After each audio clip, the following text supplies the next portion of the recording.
Hello दोस्तों, इस video में हम आपको बताएंगे spacing of planes in crystal lattice. ठीक है, तो इस टॉपिक को समझते हैं जरा ध्यान से कि अगर मान लीजिए कोई भी क्रिस्टल लैटिस है, कोई भी क्रिस्टल लैटिस है, तो हमने एक चीज पढ़ी थी प्लेन्स, क्रिस्टल प्लेन, है ना। हमने क्या पढ़ा है? Crystal plane. अब क्रिस्टल प्लेन क्या है, देखो ध्यान से समझो इस चीज को। कोई भी क्रिस्टल है तो वो बहुत सारे लैटिस पॉइंट से मिलकर बना है। बहुत सारे किससे बना है? लैटिस पॉइंट से मिलकर बना है। अब उन लैटिस पॉइंट्स को, जो एक लाइन में लैटिस पॉइंट्स होंगे, उनको हम एक प्लेन से रिप्रेजेंट कर रहे थे। उसको हम क्या कर रहे थे? एक प्लेन से जब हम रिप्रेजेंट करते हैं तो उसको हम क्या कहते हैं? क्रिस्टल प्लेन कहते हैं। ध्यान से समझे, जैसे मान लीजिए ये क्या है, बहुत सारे लैटिस पॉइंट्स हैं, ऐसे करके बहुत सारे क्या है? लैटिस पॉइंट्स हैं। बहुत सारे लैटिस पॉइंट्स होंगे तब जाके क्रिस्टल बनता है, बेसिस भी उसमें अगर हम ऐड कर दे तो यहाँ पर इस वाली लाइन को, इस वाले लैटिस पॉइंट्स को हम किससे रिप्रेजेंट कर सकते हैं? एक प्लेन से रिप्रेजेंट कर सकते हैं। इस प्लेन को क्या कहते हैं? इस प्लेन को कहते हैं क्रिस्टल लैटिस। क्या कहते हैं? Crystal lattice. अच्छा जी, उसी तरीके से ऐसे बहुत सारे crystal, sorry not crystal lattice, crystal plane. तो ऐसे बहुत सारे क्रिस्टल प्लेन्स होंगे, ऐसे होंगे, ऐसे होंगे, ऐसे होंगे, 1 1 0, बहुत सारे क्रिस्टल प्लेन के साथ आपने मिलर इंडिसेस भी समझा था, HKL निकालना। ठीक है, तो अब अगर आप ध्यान से देखें तो ऐसे बहुत सारे पैरेलल क्रिस्टल प्लेन्स होंगे। उन प्लेन्स के बीच में वो जो स्पेसिंग होती है, उस स्पेसिंग को हमें इस वीडियो में फाइंड आउट करना है कि वो स्पेसिंग कितनी होगी। भाई हर अलग अलग फैमिली ऑफ पैरेलल प्लेन्स की जो स्पेसिंग है वो अलग अलग होगी। वो क्रिस्टल के मतलब जो क्रिस्टल किस टाइप का है उस पर भी डिपेंड करेगी। क्लियर? सो ये है हमारा डी, इसको कहते हैं spacing of planes in crystal lattice. मतलब कि जो प्लेन्स हैं, जो पैरेलल प्लेन्स हैं, उनके बीच में वो जो स्पेसिंग है वो कितनी होगी। ठीक है, सो अगर मान लीजिए कोई एक प्लेन है, अगर मान लेते हैं कोई एक प्लेन है जिसका x एक्सिस पर, y एक्सिस पर, z एक्सिस पर इंटरसेप्ट है, x axis, y axis, z axis पर क्या है? इंटरसेप्ट्स। मान लेते हैं उसके इंटरसेप्ट्स हैं a/h, b/k एंड c/l। ये क्या है? उसके इंटरसेप्ट्स हैं। अब ये भी कह सकते हो कि HKL उसके मिलर इंडिसेस हैं एंड ABC क्रिस्टलोग्राफिक एक्सिस है। तो एट द एंड यही कह सकते हैं यार, A/H, B/K और C/L जो है वो उसके क्या है? इंटरसेप्ट्स हैं। तो अगर मान लीजिए कोई एक प्लेन है और XYZ पर उसके ये इंटरसेप्ट्स हैं, तब ऐसे प्लेन की बहुत, एक प्लेन तो होगा नहीं एक क्रिस्टल में, बहुत सारे प्लेन होंगे ऐसे, तो उनके बीच में वो जो स्पेसिंग होगी वो कितनी होगी? तो देखो स्पेसिंग का जो फॉर्मूला है वो आएगा हमारा D = 1/h² अपॉन में a² प्लस k² अपॉन में b² प्लस l² अपॉन में c² का रूट। तो ये हमारा फॉर्मूला आएगा। ठीक है, ये हमारा फॉर्मूला आएगा कि अगर मान लीजिए कोई एक प्लेन है जिसके इंटरसेप्ट जो है वो है h/a, k/b plus l/c, sorry a/h, b/k और c/l। अगर मान लीजिए इंटरसेप्ट हैं, अगर कोई एक प्लेन है, तब जो उन प्लेन्स के बीच में जो स्पेसिंग होगी वो कितनी होगी? इतनी होगी। ठीक है, अब इसको प्रूफ कैसे करेंगे? तो देखो इसका प्रूफ देखते हैं। इसकी एक छोटी सी डेरिवेशन है। इसका डेरिवेशन देखो क्या है कि अगर मान लीजिए ये हमने एक प्लेन को एज्यूम कर लिया, ये x एक्सिस है, ये y एक्सिस है, ये z एक्सिस है, और हमने एक प्लेन को एज्यूम कर लिया ABC। ठीक है, जिसके इंटरसेप्ट क्या है? ये वाले हैं, A/h, B/k, C/l। ठीक है, अब इस प्लेन को ध्यान से समझो। ये प्लेन देखो कैसा है दिखने में। एक रूम ले लीजिए जिसमें आप बैठे होंगे, इस वक्त रूम में बैठे हो, उम्मीद रखते हैं। ठीक, एक रूम है, उसका एक साइड ले लेते हैं, एक कोना ले लेते हैं। ठीक है, एक कोना ले लिया आपने। अब वो जो कोना है ये x एक्सिस हो गई, ये y एक्सिस हो गई और ये z एक्सिस हो गई। समझ में आया? देखो x एक्सिस हो गई, y एक्सिस हो गई, z एक्सिस हो गई। ठीक है, क्लियर है? अच्छा, अब आपने क्या काम करना है? z से ऊपर वाली उससे एक पॉइंट लिया और ऐसे करके वो 2 पॉइंट मिला दिए, एक पॉइंट वहां मिला दिया, एक पॉइंट यहां मिला दिया, तो एक ट्रायंगुलर प्लेन बनेगा। ध्यान से समझे, देखिए एक ट्रायंगुलर प्लेन बनेगा कुछ इस तरीके से, ये वाला। ठीक है, यहां तक क्लियर है? प्लेन दिख गया, बहुत बढ़िया। उसके बाद उसी कोने को आपको ओरिजिन मानना है। वहां से आपने क्या काम करा? एक परपेंडिकुलर ड्रॉ करा, ऐसे करके उस प्लेन के ऊपर एक परपेंडिकुलर ड्रॉ करा, ON ऐसे करके। क्लियर है? एक 3D फिगर है, यहाँ पर मैंने तो 2 डायमेंशन में बनाई है।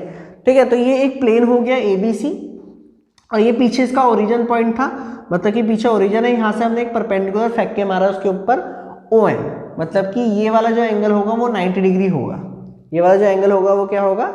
90 डिग्री होगा। यहाँ तक क्लियर है? यहाँ तक क्लियर है, कोई डाउट तो नहीं है, क्लियर है। अच्छा, उसके बाद अब जरा ध्यान दें, एक्स एक्सिस पर अल्फा एंगल बना रहा है वो परपेंडिकुलर, वो जो परपेंडिकुलर होगा एक्स एक्सिस से कितना एंगल है अल्फा, वाई एक्सिस से कितना है बीटा, जेड एक्सिस से कितना है गामा, अल्फा बीटा गामा आ गए।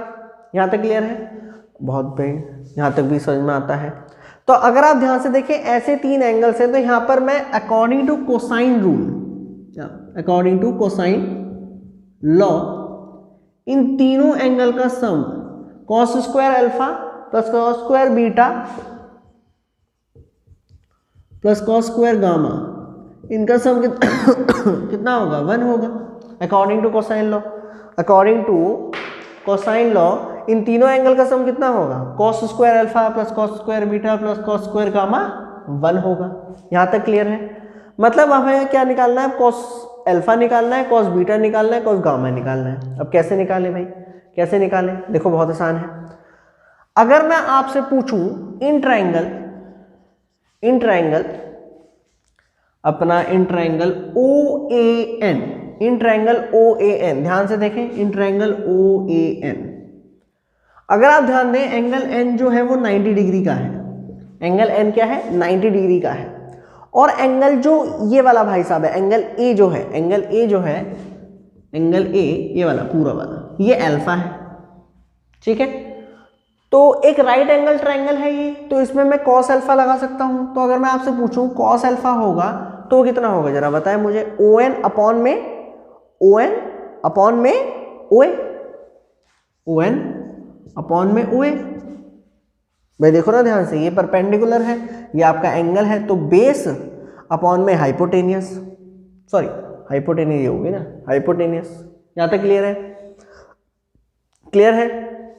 OA आपकी क्या हो गया हाइपोटेनियस। अच्छा, अब जरा ध्यान दें, अगर हम बात करें, ध्यान से सुनना मेरी बात को, ये प्लेन था आपका, ये प्लेन था जो अभी आपका बना था, ध्यान से समझिए, देखो प्लेन ऐसे करके बना हुआ था।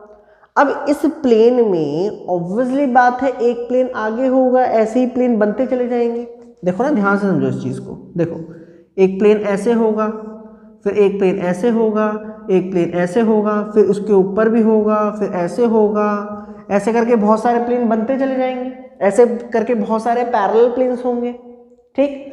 मतलब कि और इनके बीच में वो जो स्पेसिंग होगी वो क्या होगा, इनके परपेंडिकुलर। भाई वहां से इस पे डाला परपेंडिकुलर, यहां से इस पे डाला परपेंडिकुलर, यहां से इस पे डाला परपेंडिकुलर, मतलब कि होगा ये, अगर मैं इस फिगर को ध्यान से देखूं तो ON जो है वो बेसिकली स्पेसिंग है between these type of planes. मतलब इसको हटा दो ना, इसको समझ में आया, ये वाला फील आया भाई साहब, ये फील आया, अच्छा फील आ गया तो बढ़िया है। मतलब ये है कि जो ON है वो बेसिकली है spacing between two planes, between two planes. वो जो परपेंडिकुलर आपने डाला है ना ओरिजिन से, वो बेसिकली स्पेसिंग दिखा रहा है ऐसे बहुत सारे प्लेन्स के बीच की। तो ON के प्लेस में मैं क्या लिख सकता हूं, ON के प्लेस में मैं लिख सकता हूं D। लेट कर लिया कि स्पेसिंग क्या है D। अच्छा OA क्या है, OA क्या है, देखो OA जो है वो बेसिकली इंटरसेप्ट है x एक्सिस पर, और x एक्सिस पर ये प्लेन कितना इंटरसेप्ट करता है A/H। तो मेरे भाई OA की वैल्यू कितनी आ गई A/H।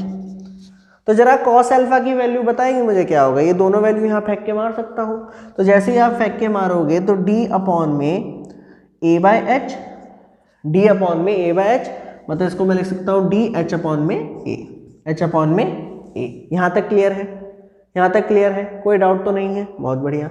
सिमिलरली इसी तरीके से जैसे मैंने ये एक ट्राइंगल का लिया है, कॉस अल्फा की वैल्यू निकाली है, उसी तरीके से कॉस बीटा की वैल्यू भी आएगी, कॉस गामा की वैल्यू भी आएगी। तो मैं डायरेक्ट लिख रहा हूँ, ठीक है, वो मैं डायरेक्ट लिख रहा हूँ।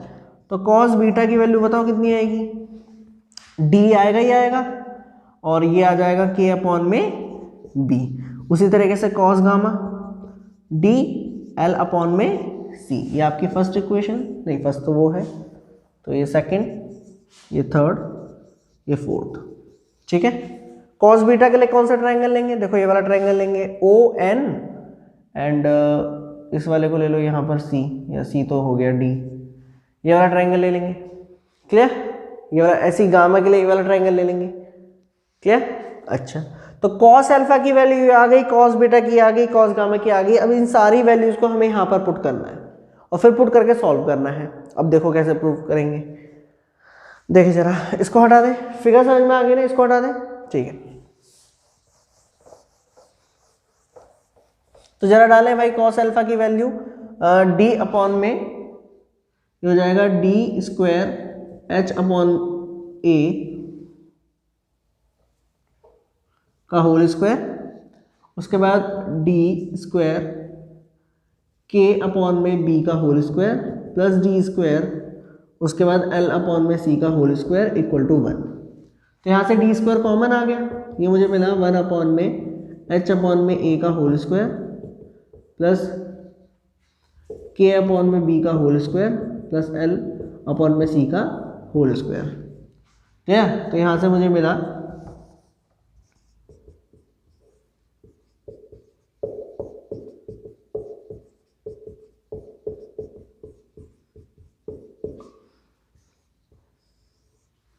तो ये हमारा आया स्पेसिंग। क्लियर है, ये हमारी क्या आई गई स्पेसिंग। तो ये वाला फॉर्मूला प्रूफ करना था हमें कि भैया अगर मान लो कोई प्लेन है जिसके इंटरसेप्ट्स ये हैं X axis Y axis Z axis पर, तो फैमिली ऑफ प्लेन्स में जो स्पेसिंग होगी वो इतनी होगी। ठीक है, अगर मान लीजिए हमारा क्रिस्टल, याद रखना ये जनरल फॉर्मूला है, ये एक जनरल फॉर्मूला है, ये हर एक क्रिस्टल पर लगेगा, चाहे वो कैसे भी टाइप का क्रिस्टल हो, चाहे वो क्यूबिक हो या ना हो, इससे कोई फर्क नहीं पड़ता। लेकिन अगर मान लीजिए फॉर क्यूबिक क्रिस्टल की अगर हम बात करें, फॉर क्यूबिक क्रिस्टल, अगर मान लीजिए हमारा क्रिस्टल जो है वो क्यूबिक है, क्यूबिक मतलब क्या, ए बी सी किसके इक्वल हो जाएंगे, मतलब ये तीनों एक दूसरे के इक्वल हो जाएंगे भाई, A equal to B equal to C. सही है कि गलत है? एच के एल इक्वल नहीं होंगे, H K L are the Miller indices of a plane, Miller indices है वो, तो वो इक्वल नहीं होंगे। बहुत सारे प्लेन होते हैं 1 0 0 1 1 0 1 1 1 ऐसे करके, वो है A B C crystallographic axis है, क्रिस्टल की एक्सिस है ए बी सी।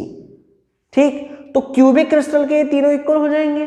तो जब मैं यहां पर वैल्यू पुट करूंगा तो जरा ध्यान दें, फॉर्मूला क्या बन जाएगा, फॉर्मूला बन जाएगा 1 अपॉन में एच स्क्वायर अपॉन में a square plus k square upon में a square plus l square upon में ए स्क्वायर।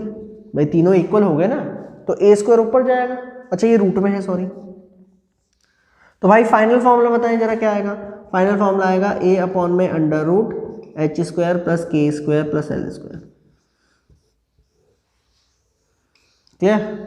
तो अगर यहां तक समझ में आया, तो ये है आपका क्यूबिक क्रिस्टल का। तो अगर मान लीजिए इसको हटा दें, नोट हो गया होगा, हटाएं इसे। तो आपसे कुछ भी पूछ सकते हैं, जैसे मान लो आपसे ऐसे पूछ सकते हैं कि अगर मान लीजिए एक फैमिली ऑफ प्लेन है, मान लीजिए एक प्लेन है ऐसे करके 1 1 0 और 1 1 0 की फैमिली है। भाई बहुत सारे प्लेन्स होंगे ना 1 1 0 के, तो बहुत एक प्लेन तोड़ना होगा, बहुत सारे होंगे। तो इन फैमिली ऑफ प्लेन्स के बीच में जो स्पेसिंग होगा वो कितना होगा, सीधा फॉर्मूला डालो। तो d equal to A upon में 1 का स्क्वायर प्लस 1 का स्क्वायर प्लस 0 का स्क्वायर रूट। तो d कितना आएगा, a अपॉन में 1 प्लस 1 2 रूट 2। मतलब उनके प्लेन्स के बीच में इतना स्पेसिंग होगी, कितना स्पेसिंग होगी, a by root 2, a by root 2। Clear? So ये एक मेन फॉर्मूला है और एक ये मेन फॉर्मूला है। क्लियर है? सो उम्मीद है आपको समझ में आया हो, ये डेरिवेशन समझ में आई हो, ये फॉर्मूला कैसा आया ये समझ में आया हो, पता चला हो कि यार स्पेसिंग कैसे निकाली गई है और उसका फॉर्मूला क्या है। क्लियर? सो आई होप आपको समझ में आया हो। Thank you so much.